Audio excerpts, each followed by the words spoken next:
Okay, so in this lecture, we are going to focus on the method that Bentham gives us for applying his principle of utility to a decision-making scenario of moral significance. The title of this lecture is going to be Running, or you could say using, Bentham's Hedonic calculus. Okay, so in this lecture, I'm going to be emphasizing big points, helping you to make sure that you understand the big themes in terms of how the hedonic calculus works with respect and how it is used in conjunction with and to manifest one's supposed commitment to the principle of utility. And a question I want you to be asking yourself is, did you run something close to what Bentham would call a hedonic calculus? Did you run part of his hedonic calculus, knowingly or unknowingly? Did you run his full hedonic calculus? Well, to know that, to know that for sure, you're going to want to follow every single second of this lecture. At first, you might think that I'm just repeating stuff from the reading, but in fact, I'm going to be shedding new light on things and asking questions and making other comments that will help you with a possible future or definite future assignment. A subtitle that I might use for this is that a subtitle to this would be using Dr. C's T-chart method to make important, IMP means important, iterations with respect to Bentham's principle of utility. That would be my subtitle if there is going to be a title, and I'm just going to say that this is page 1. We probably won't have more than 1.5 pages, maybe just 1. We shall see. So you should have in front of you, keep your lecture notes from the previous lecture out where you have the principle of utility articulated as well as the lecture points I made with respect to what I identified as elements A, B, and C of his principle of utility, because I'll be referring to that. All right. So if you were to look at Bentham's original text, when he first presents the principle of utility in his own words, it would take up about 2 pages in our textbook, and that's just his outline for the for the hedonic calculus, okay? So again, if we were to look at his original text, and if you want to, you could do that right now real quick, original text, hedonic calculus, Jeremy Bentham, you're going to see that it is very detailed and has a lot of information in it.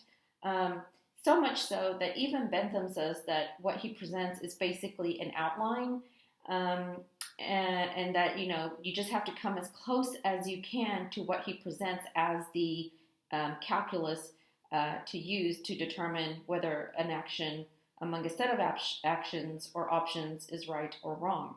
I have come up with an abbreviated version of applying the hedonic calculus. Know that in this lecture, the previous lecture, and in the reading, you're only getting the gist of utilitarianism, Bentham's version, the principle of utility, and of course the hedonic calculus. We could spend a lot more time getting into specifics that he cites in his own words about the calculus and what we ought to pay attention to, but in this class we're just going for some introductory big ideas. Okay, so on that note, let's use my abbreviated version or way, a visual way of running the hedonic calculus to make some big points, make some important points and look at some big ideas. So when you look at the principle of utility, so look at it. Notice again where it says the best balance, right? You have to choose the action with the best balance of happiness over unhappiness, right? So when you're trying to choose the best action, you've got to know what the alternative action is, or if there's more than one possible alternative action, what the other possible courses of action are. So when you are appropriately applying the theory, you must show attention to two possible courses of action. So let's use as our example the item 3 topic from week 2. That is the topic that your argument focuses on, the one that you actually clarified um, in terms of what you learned during Unit 1. So option A, when you were entertaining item 3 from the week 2 topic response, I stated a list of conditions such that I was trying to force you into something called a moral or ethical dilemma, where I was trying to corner you into a position of having to pick between two options, essentially trying to force you to see that there would be only two options in my thought experiment, right? And no matter which one you chose, it seemed like there were going to be some negative consequences. So if there are going to be negative consequences, no matter what action you choose, it might help to see which one's going to have the least negative consequences and which one will have the most positive consequences, and then look at which one has the best balance of positive over negative, and then look at how those balances compare. Ethical dilemmas make us wonder, or kind of even shine a light on Bentham's utilitarianism, because it seems like it's a good theory for deciding what to do when you're forced with moral or ethical dilemmas. So going back to the T-chart method and running the hedonic calculus, in that scenario that I gave you for item 3 of week 2, I presented you with basically, or tried to force you to pick between two options. Option A was that you would drive through, I'm leaving this blank for a reason, try to write really small, I'm going to try to write smaller, drive through a line of protesters, that is, keep your foot on the gas pedal. Okay. And you should have the context for this. So you know why I'm writing this, because you remember the week 2 topic for item 3, but also you just analyzed your argument, so you remember what that argument was about, and what was the context, and what was the scenario. So then, of course, the other option was do not drive through the line of protesters. Step on the brake. I don't know if it's brake or brakes with the long haul trucks. Okay. Here you could say, instead of option, you could say choice, decision, course of action, action A, action B, decision A, decision B, choice A, choice B. Okay, so far we're showing adherence to the principle of utility and the hedonic calculus by identifying what are the two possible courses of action. So you're always looking at least two possible courses of action when trying to make a decision of moral significance, and certainly in the ethical dilemma. Now, in my method of applying the hedonic calculus per the principle of utility, I create T-charts. If there's an option C as well, you have 3 T-charts. But I'm entertaining in the scenario that it's an ethical dilemma that there's only 2. I guess there could be an ethical dilemma where there could be 3 options and all of them have negative outcomes. Okay, so now, remember that when we're applying the hedonic calculus in accordance with the principle of utility, we have to consider the happiness generated and the unhappiness generated. So in the left column, I like to write down all the happiness that could be created, and I'm just going to use H to represent happiness. And then in the right column, I like to list out all the unhappiness, and I'm doing some visuals and shortcuts here to speed up the lecture, unhappiness that could be generated by an action. So remember the synonyms. Happiness, when I'm using happiness, I'm referring to advantages and pleasure, benefits, Unhappiness, I'm referring to pain, disadvantages. All right. So then, of course, we have to consider the happiness and unhappiness generated by the other option. So here we'll have the happiness. We'll consider the happiness. And over here, we're going to consider the unhappiness. And I realize that here I need to write unhappiness. Okay. So in theory, we're not going to do that now. In theory, what you could do that might really help you with the writing assignment is look at your paragraph, look at your argument. Did you pay attention to, did you cite at least 2 courses of action? Did you talk about your 2 possible courses of action? Or did you focus only on one? Did you say that you were going to run something called the hedonic calculus? Did you have something in mind called the hedonic calculus when you were providing reasoning for your conclusion? Okay, so now here is where, so looking at your response, did you focus only on driving through a line of protesters and keeping your foot on the gas pedal? If so, did you list out the different kinds of happiness for you, yourself, and all involved, and the unhappiness for you and all involved? Did you consider the other option of not driving through the protesters? Did you consider the happiness for you and all involved, or the happy and unhappiness for you and all involved, including those who could be indirectly involved? Did you show attention to all the aspects and all the ways accorded with the previous lecture when we were working through the principle of utility? As you can imagine, we could probably write pages just for each column with respect to the scenario. We might even need to do empirical research. All right, but the idea is that when we're running the hedonic calculus, we are definitely going to show attention to at least 2 possible courses of action, paying attention to the unhappiness and unhappiness generated for each possible course of action for all involved. Do you see how the language I'm using in talking about the hedonic calculus is completely aligned with the language and the lecture on the principle of utility? All right, so now we're going to run 4 calculations to make some big points. So I've already made some big points. I've already emphasized some stuff. Keep in mind that the hedonic calculus, this is focusing on the non-moral elements of the moral reasoning necessary to reach a particular moral judgment. So this is all right here. What we're doing is this is a focus on non-moral elements.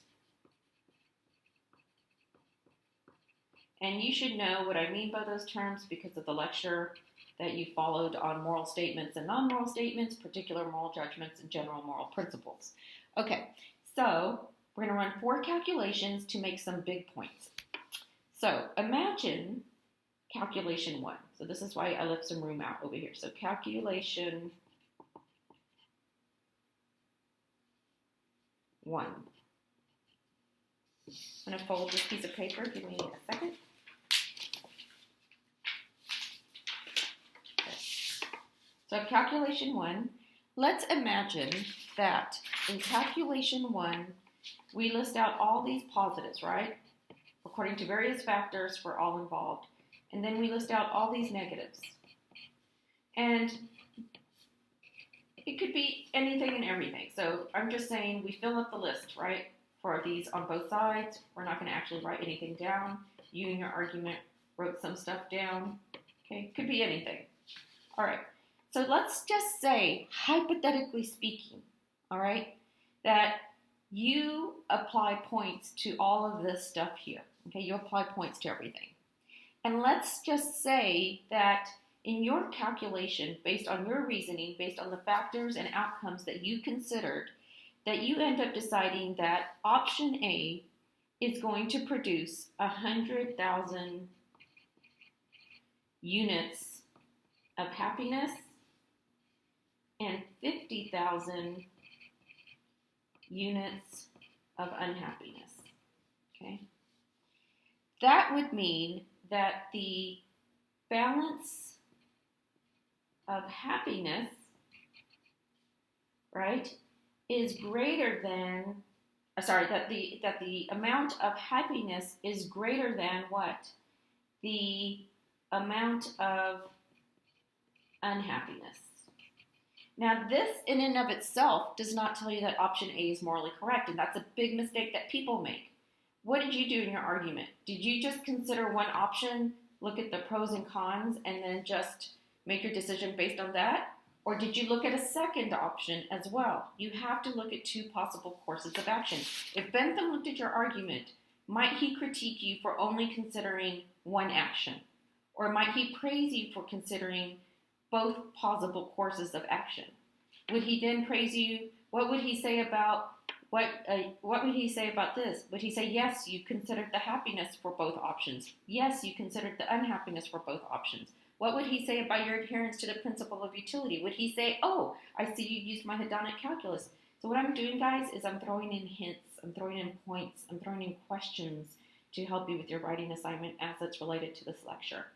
Okay, so same calculation. Let's say that for option B, not driving through the line of protesters, according to all the factors you come up with and your calculations, you decide that option B is going to lead to 50,000 points of happiness and 100,000 points of unhappiness. Okay, so here the unhappiness would be greater than the amount of happiness generated. Now, this in and of itself does not tell us that option B is wrong. Yes, there's more unhappiness over happiness, but this in and of itself doesn't tell us that option B is wrong. Here, there is more happiness over unhappiness, but this in and of itself doesn't tell us that this is correct. What we have to do now is we have to compare the results. Compare the results. Okay? So it would seem like that because this generates more happiness over unhappiness, that this is the morally correct choice because this one generates more unhappiness over happiness. But to make sure, we need to look at the net results. For all we know, this is possible, and still this could be the best possible course of action. We have to do the math. So let's do the math. So with math, we're going to look at the net results. Okay, what do we end up with more of, pain or pleasure, for a given option? So for this one, it's 100,000 points of happiness, 50,000 points of unhappiness. So what do we net? We net 50,000. We'll call them pleasure points.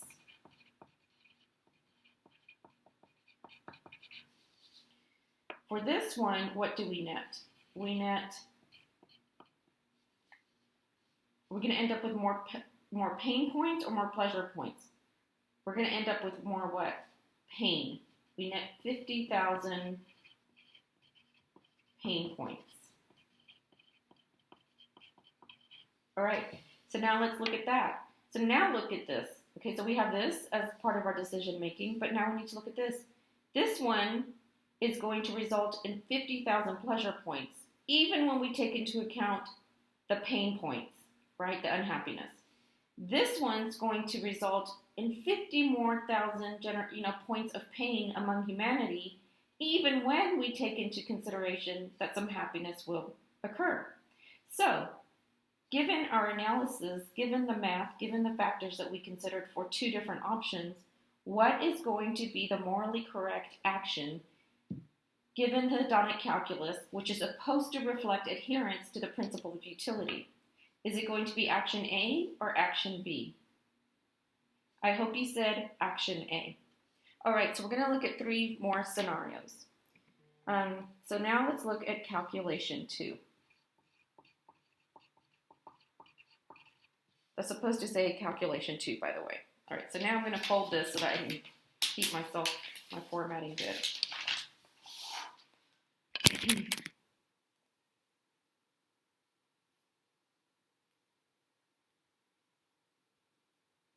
All right, so imagine this scenario. So same thing, okay, so I'm not going to redo, and actually, I think it'd be better if I do it this way. You can just put yours down here, but so that you can follow me better, I'm going to do this like this. All right, so now let's do calculation 2.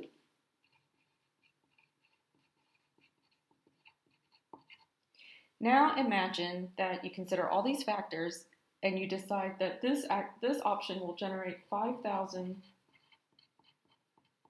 happiness points and 4,000 unhappiness points.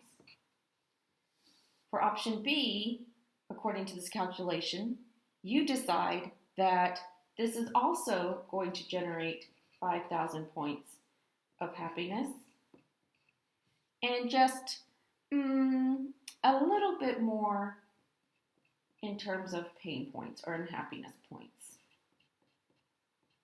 4,500 points. Okay, so then the balance here, so as you can see, what can you not use to decide let's put it this way. Why might it be tempting for someone to just look at the happy points for each option? So they might say, well, I looked at option A and I looked at option B, to see which one would generate more happiness. Of course, that in and of itself doesn't show that you're paying attention to balances and net gains, right? Or net results. But look at this, it's the same. So in this case, you can't use, well, in any case, you can't just use one column, or one list, just the happy points, just like you can't just use just the unhappy factors to decide something.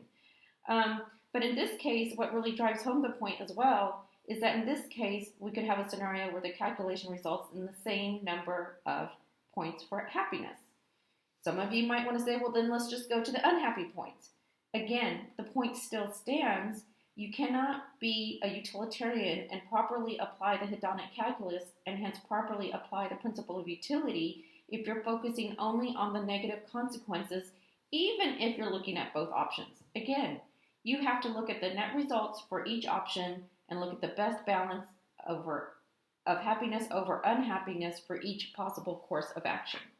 So, what is the balance here? We've got more happiness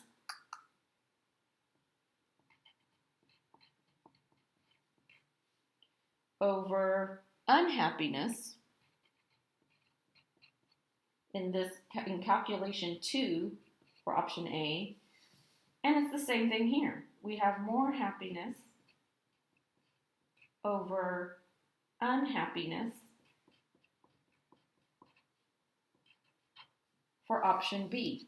So look at the balances for each one. They're exactly the same.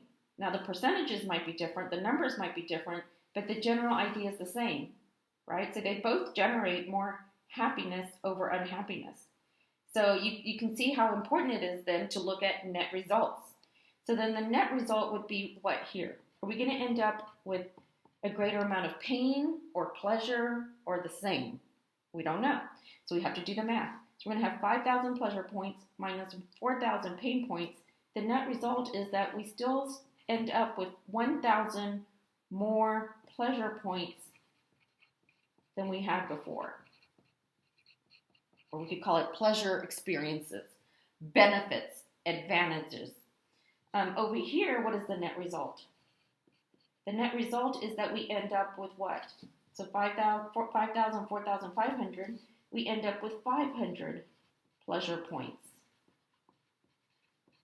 And again, whenever I say pleasure points or happiness, you're thinking advantages, benefits, positives. When I say unhappiness, we're thinking disadvantage, right? Pain, negatives, the cons. All right, so now we still have a net result of pleasure. So no matter which option we pick, according to our calculations in calculation 2, we're still going to end up with more happiness than unhappiness than from before the event even started, right? The line of protesters in the truck needing to deliver the cure for COVID. All right, so now what becomes really important? So again, what do we have to do? We have to compare, okay? So now let's compare the net result. The net result, which one has the better net result? In this calculation, which one is going to produce the most happiness over unhappiness? They both produce more happiness than pain, but which one produces the most happiness? Which one maximizes the greatest amount of happiness, supposedly, for the greatest amount of people? I hope you said option A. Now, arbitrarily, I'm just driving big points to you, right? Making important iterations. I could have put these numbers over here. Maybe that could be another calculation of these numbers over here. The general points still stand on how we had to work through the point totals, the balances, and the net gains or losses. All right, so we're going to do 2 more calculations.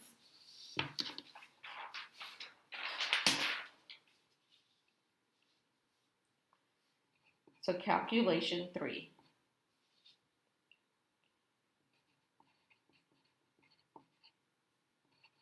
All right. So in this scenario, imagine that we decide that there will be 5,000 points of 5,000 points of happiness.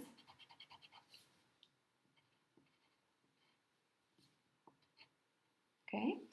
And that we will have 10,000 points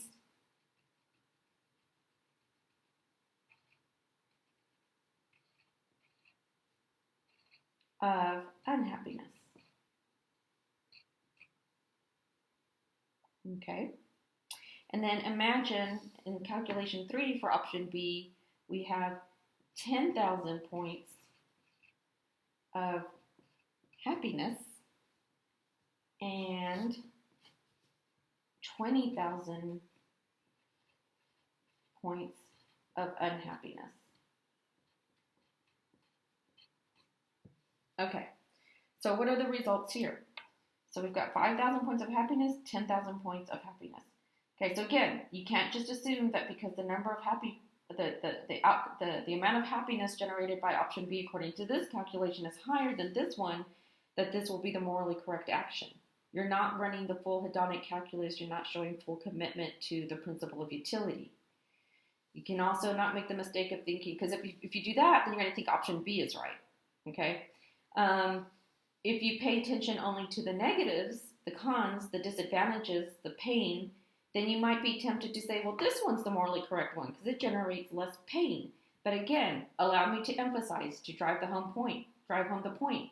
Focusing only on one side of the equation for each of the options is not applying the principle of utility as it's supposed to be applied with respect to the hedonic calculus. You have to look at the overall numbers for each one. So now we look at the balances. This one produces more unhappiness than it does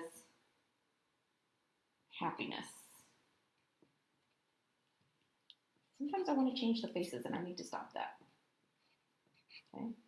Whereas this one is the same, isn't it? Don't we produce more pain than pleasure no matter what? So it looks like no matter what option we choose, we're going to have more pain than pleasure. And this is a really important point. This might apply to what some of you actually said. So again, in this one, we end up with more pain or unhappiness than we do happiness. Okay, so happiness, these happy smiles don't mean something positive. It just means that the amount of unhappiness generated for each option, according to this calculation, is greater than the amount of happiness generated. All right, so this is an interesting scenario, right? Because we see that they both generate a lot of unhappiness. So that they generate a lot of unhappiness, more unhappiness than happiness, each one or either one in and of itself does not tell us what the morally correct action is. So then again, we have to look at the net gains or the net losses. So for this one, we end up with, we generate 5,000 pleasure points and 10,000 pain points. So the net loss is 5,000 pleasure points, but at the same time, you end up with a net of what? 5,000 pain points. Again, 5,000 points of 5,000 points of disadvantage is the net of evil, of cons, or whatever. For this one, the net is what? 10 and 20, so that would be a net of what? 10,000 pain points. I didn't really mean to make option A the answer all the time, guys. It's just arbitrary. Like I said, I could have put these numbers over here and these over here.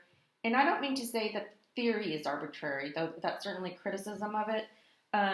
I'm just trying to show you some big ideas, but I could have put these numbers over here because maybe according to my calculations and some other calculation, I decide that these numbers actually belong over here and that these numbers belong over here. Well, no matter where the numbers are, you have to go where the numbers are. So here I have 5,000 pain points. I end up with 5,000 pain points, but on this one, I end up with 10,000 pain points. So no matter which one I choose, I'm going to end up with more pain than pleasure, with more disadvantage than advantage, with more bad than good. So now here we see how the utilitarian might tell us that there might be situations where the principle tells us to choose the option with the least pain, the least unhappiness, right? And so that's really what's going on here. So when we compare these, right, which action is going to be the morally correct one? It's going to be option A because it generates less pain than this one. Again, notice how interesting this is.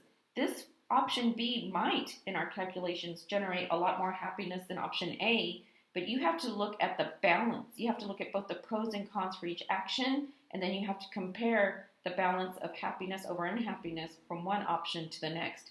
So in this version, again, option A would be correct. So anytime I say an option is correct, that means the other options are wrong.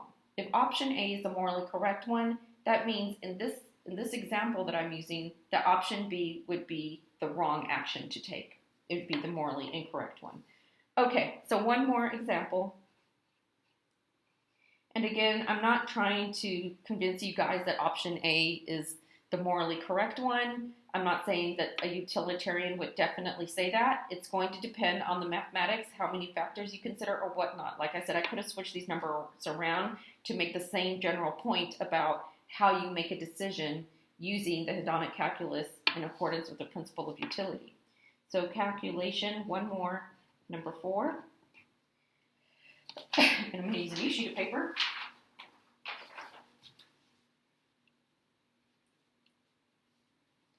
Calculation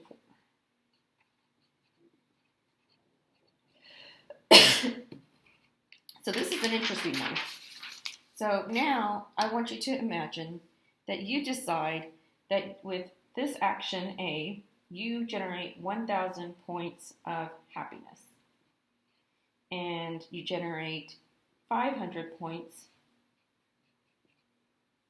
of unhappiness, meaning the balance is 1,000 is that you have more happiness than unhappiness. Then imagine also in this calculation possibility number 4, that you also decide that option B also generates 1,000 points of happiness and likewise 500 points of unhappiness. So here again you have happiness being the greater of the two possibilities of negatives and positives, having the greatest, do I want to say greatest amount? I could say having the greater point total, sum than the points for unhappiness. Wrong.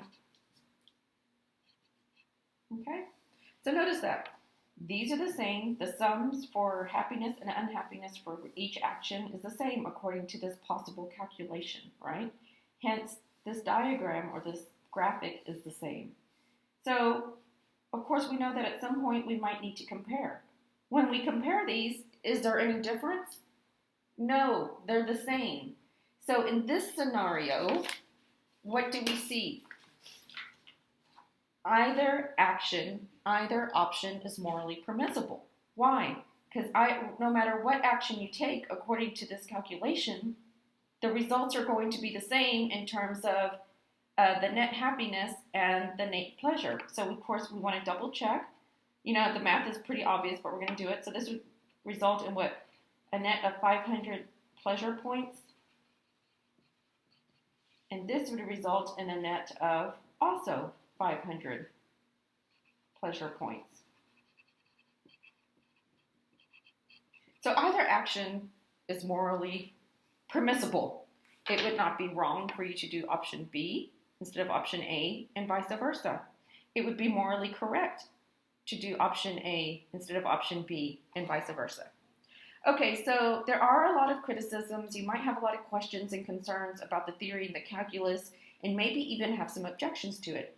If that's the case, it could be that there's something that you see with respect to how usable the theory is to problem solving, especially in cases like this. We still might want to know, even if they're equal, which one to choose. Maybe you're uncomfortable arbitrarily just, flipping a coin, or just impulsively deciding or using feelings to decide which of these morally permissible actions to take. Maybe you think that there's more that matters than consequences. Maybe you think that there are certain duties we have, like to never be the direct killer of anyone. Maybe you think it's okay to be an indirect, cause of death, like if you don't get to the children with the vaccine. Maybe you think that's okay because the duty to not be an active direct killer overrides indirect allowing of death or killing. There are many criticisms. Something from your moral experience or your considered moral judgments might be causing you to see some red flags with this theory. We don't go over that so much in this class, but what you can do is you can continue reading past the pages I assigned you on utilitarianism in the ebook, and read what the author has to say about some of the common criticisms of utilitarianism. You could also Google them, but I prefer that you first go to the book.